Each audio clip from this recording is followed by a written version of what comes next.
Non-fungible tokens (NFTs) are all the rage right now, and justifiably so, since these digital tokens basically provide owners with certificates of authenticity relating to just about anything one can think of, from things like artwork, music, collectibles, to real estate, and even precious metals.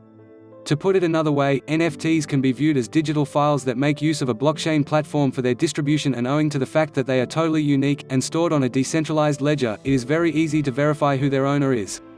Since the emergence of this technology, individual retailers, businesses, celebrities, artists have been able to sell their offerings directly without the need for any intermediaries who typically control all distribution and promotion-related activities, in the process taking a huge cut of the total paycheck. But non-fungible tokens could also have some very interesting applications in more mainstream commerce.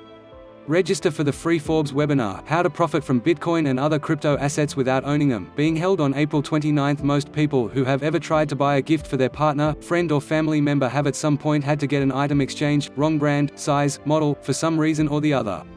However, due to cases of return fraud rising over the past decade, proving ownership and sometimes even provenance is becoming increasingly more difficult for consumers.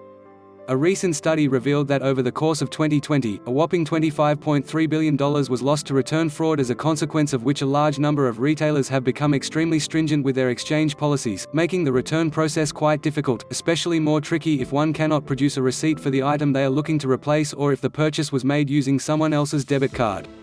Similarly, when it comes to dealing with the ownership, sale of second-hand and classic cars, watches, antiques or mobile phones, things start to become quite complicated. If you think about the deeds to a house or the ownership documents for a car.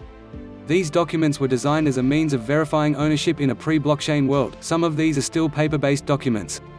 While they serve their purpose, they are often considered to be inefficient and create a reliance on a centralized entity to verify their authenticity.